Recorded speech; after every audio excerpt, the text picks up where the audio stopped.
Hi everyone, it's Alex, and today I'm here to do my December wrap-up. I read 7 books this month, and the first one I want to talk about is The Argonauts by Maggie Nelson. I had previously read Bluets by Maggie Nelson, which I really enjoyed, and with The Argonauts, this is a similar non-fiction, memoir-y, experimental type of deal. Although this time, Maggie Nelson primarily talks about a lot of things, and some of those things include things like thoughts on gender, motherhood, and academia. And thinking of academia, I specifically sort of mean that there is a lot of literary theory intensive stuff kind of in here. Luckily, I know a little about literary theory since being in school, but I feel like, to common knowledge, I feel like Maggie Nelson, where she's so commanding of the page in this book, she doesn't really allow a lot of breathing room for trying to understand these concepts. And while she does allow a lot of context and examples for these sort of literary theory ideas,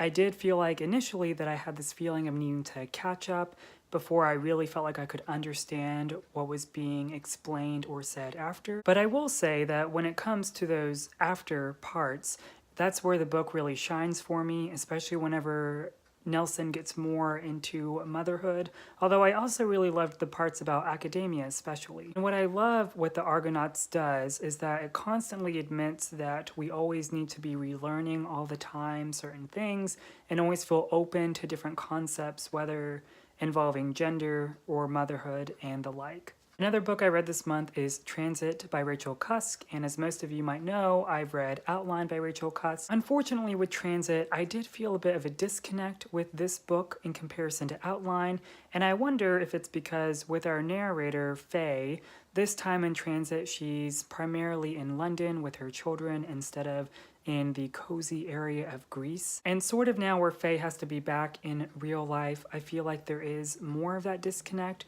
where initially, I knew in Outline, Faye was a type of character that didn't really take the center stage, and she felt much more comfortable observing people, and she continues to do that in Transit. But I feel like there wasn't like a clear jumping point of what I got to know about Faye in Outline, and then what I got to know about her here.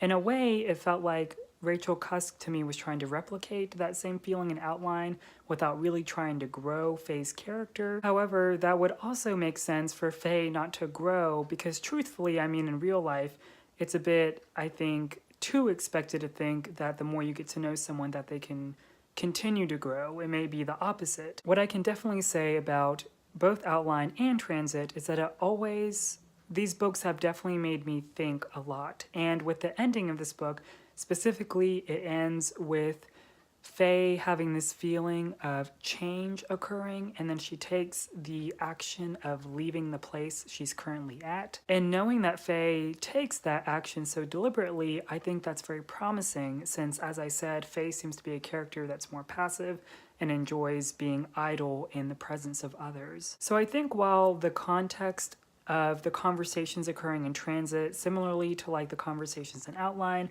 for me were a bit too repetitive, or even it felt very spoon-fed to me, the themes and stuff of the conversations in Transit. I think I'm still going to read the 3rd book in this series to finish out the trilogy, and I still really look forward to it. Another book I read this month was Lincoln and the Bardo by George Saunders. This is a story about Abraham Lincoln's son Willie as he dies, and in the afterlife he is greeted by these 2 ghosts that sort of help him in his transition to the afterlife. Although that summary I gave wouldn't be entirely fair given some plot points that occur in this book, so I can't really explain farther than that. But I will say that this is a book that definitely has a lot of style. Apart from the plot, the writing is very playful and lyrical, and certainly a lot of things happen to keep your interest.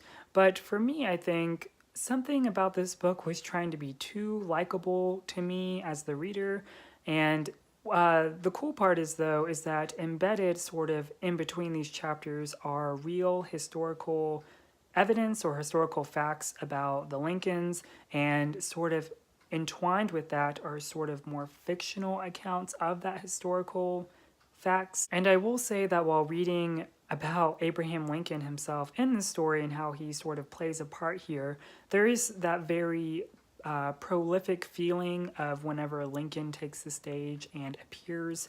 Although for me, the elements of, being a ghost and whatever might happen to you, and George Saunders creating this world and the logic behind it. I think for me it was a bit too much, like I couldn't really latch on to feeling like those ideas were serious. There's this weird blend of like the book feeling serious sometimes and then not serious, so I wasn't really sure how to feel reading it throughout. But the two ghosts that I mentioned earlier that sort of are our main characters, I can't remember their names off the top of my head, but I really liked them. I think those were very interesting characters, especially how we get to know early on how those two died and how their differences in death sort of again call to that playfulness and that seriousness and non-seriousness. I commend George Saunders for doing something different for himself, but in the realm of literature, I didn't think it was necessarily as groundbreaking as I'd hoped, especially given like the hype and the praise for this book. I was a bit let down. This month I also read Runaway by Alice Munro. I've read Dear Life by Alice Munro, and I will go ahead and say that if I were to recommend the two, I would recommend Dear Life over Runaway.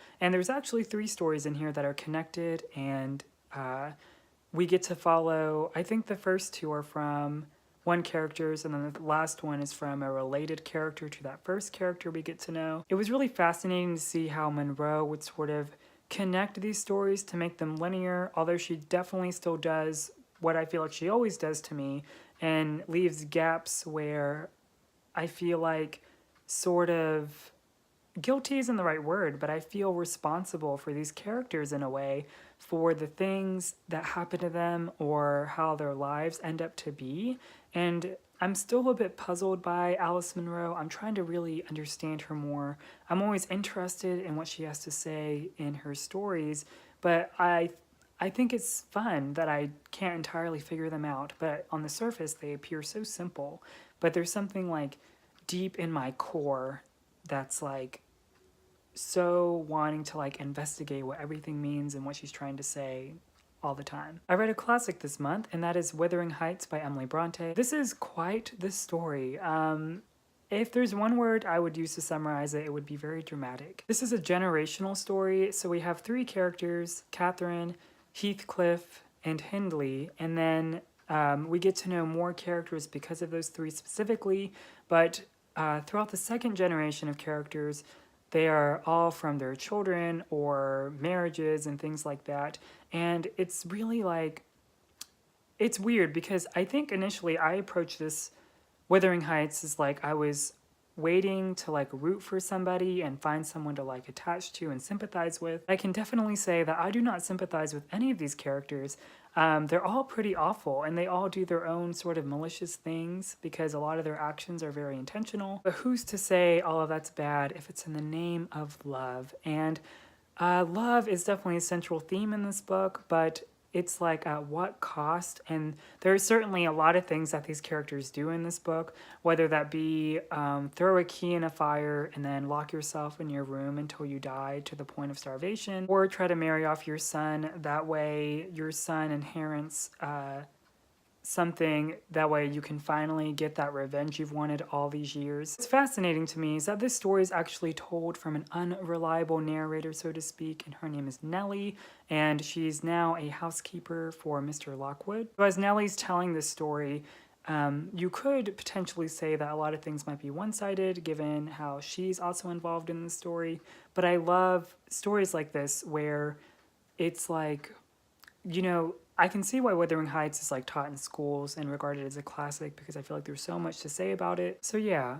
very dramatic, but I'll let you read it and also decide for yourself if you think so too. Another book I read is My Name is Lucy Barton by Elizabeth Strout, and this was a very short story or a short novel, but I feel like it really packs a punch still. My main gripe with this book, however, is that I wish I didn't have to feel like I'm doing most of the work at guessing what the book means. I feel like Elizabeth Strout leaves a lot of gaps with Lucy's character, but with thinking of Lucy too, even the title, My Name is Lucy Barton, I feel like that's so important to the essence of this story. This is a story about Lucy recovering in the hospital from, I believe it was getting her appendix removed, but then she finds and wakes up at the hospital that her mother is there to take care of her. Lucy has a very strained relationship with her family, and she talks to her mom about past people in their lives that they both knew, sort of outside their family. But as in between all of this happening, Lucy's also talking about memories of her past about her family,